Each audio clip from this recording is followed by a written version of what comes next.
Hello, right, we are here working on my bike again. We've got some more new bits to fit. So the weather's changed, it's now cold, it's actually currently raining quite a lot outside. So we're in the workshop and gonna fit these. So bought some Oxford hot grips. I've gone for the adventure version. I think the only difference between the models is the style of grip and the length of the grip, but they can be cut down. So we're gonna go with these and get them fitted, and hopefully that'll all be ready and we'll be able to get riding tomorrow afternoon. If it's raining, it's raining, but at least I have warm hands now. So this is for the heated grips, which we are fitting. This is the control module that's going to go on the handlebars, which we have over here. So is this bracket part of the kit, or is this all part of the kit? It goes on in to the mirror bracket. Yep, and clutch bracket. And clutch bracket.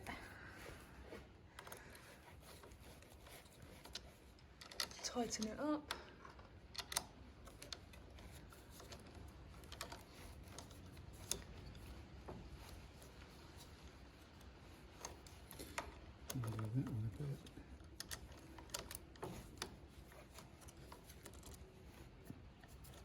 So these being the adventure grips, as you can see on the Honda, they are slightly longer than the standard grips. So we are going to cut them down, but there is a groove here, which we'll be able to cut down to, and that will fit in nicely with the Barkbuster handguards. So that's what we're going to do next. Also, whilst the bike is here, now we start recording, that would help. Whilst the bike is here, I noticed, or my dad noticed last week, or at the weekend I should say, that I arrived with a flat tyre. So we've been pumping it up. It's a bit of a slow puncture, couldn't find anything in it, so that's currently down the tyre fitters getting repaired. We need to go collect that in a bit. So that's why the back end is wheelless at the moment. So this is currently dismantling the Barkbusters at the moment so that we can get to put the grips on. And for anybody who is querying, do the hand guards fit or hit the tank, I should say, they hit nowhere. There's gap all between everything, so all under there, not a single mark.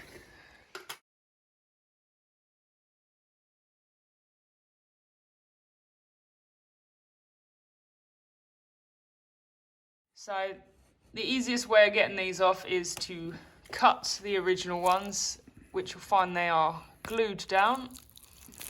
So peel those ones off and clean up the bars, which will enable the new ones to go on a little bit easier.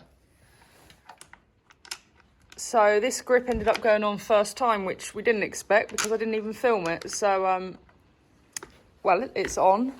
We've had to cut it down a bit just here, enable to get the bar, the end weights for the Barkbusters on, just because the inner, I don't know, shaft as such to tighten it on wouldn't actually reach because of the excess hand grip on the edge.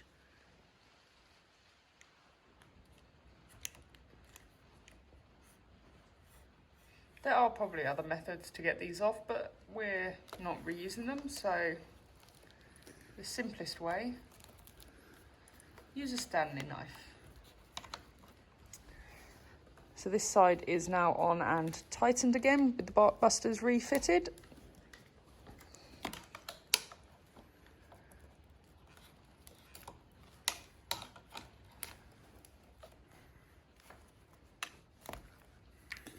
One X grip. There we go.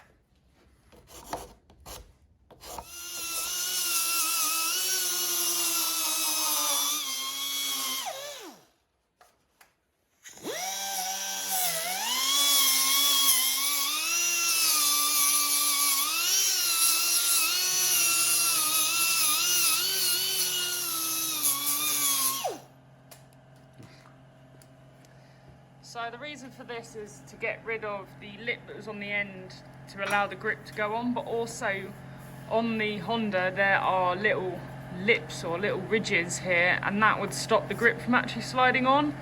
So we've seen a few people before, they've filed it down, so we're just using air to file it down a little bit, but That's getting better. as you can see, that made that slide much better. So it's just a little bit more further probably down there maybe, I don't know. We'll try it out and see how we get on. But as you can see, it does make a bit of mess. Some people might want to put a cloth down, but it'll brush off. There's me using a cloth. Why don't we just use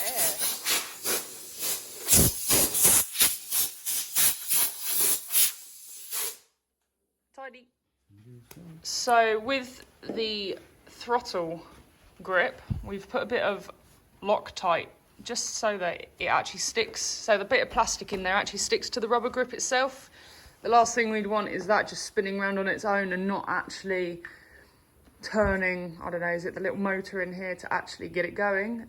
So we've just put that on. Also, when cutting the ends down, you want to give a little bit of clearance, which we'll see in a second. You don't want that sat up tight against the bar end weight. It will grip and prevent you from being able to twist the throttle. So by leaving a little gap, you allow the movement. So that's something that happened on my previous bike, that when the original heated grips were on, it expanded and it's stuck. So that was a fault. We got it all corrected, but we don't want that happening now. Full throttle.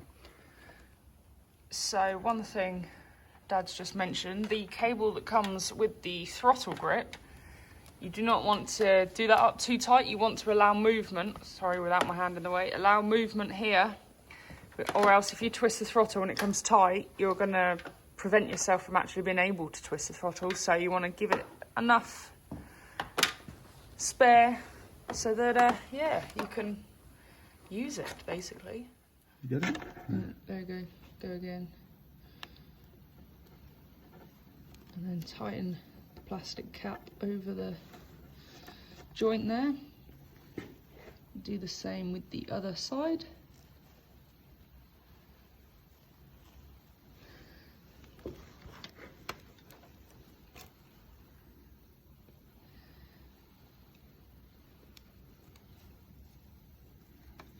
Like so.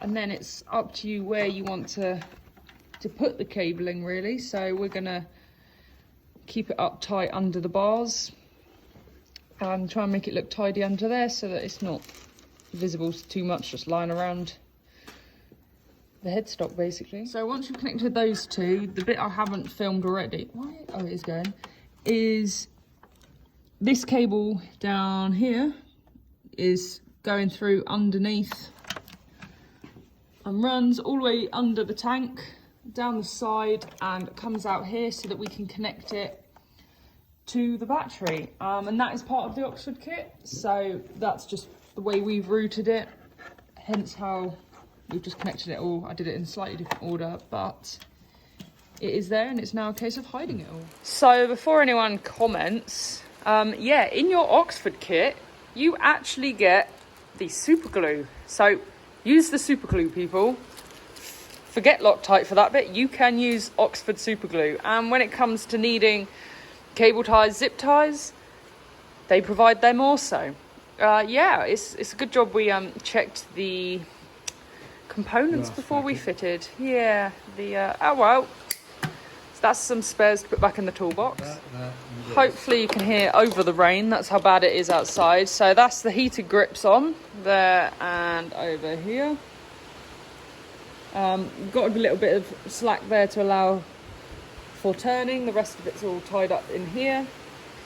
We are now going to do another job, which is fitting this connection. This is actually for a Keys heated jacket, which we're going to try and get working. So whilst we've got it stripped down, we might as well do that. As well as Dad's now hardwired the cabling for the Garmin sat nav. It was going into the 12 volt plug socket there. However, we noticed that riding in this lovely British weather, water was going in, it's causing it to not charge properly, so we've just decided to hardwire it, and again that's also gone down under the tank and connect up to the battery, so making the most of it whilst it's stripped down.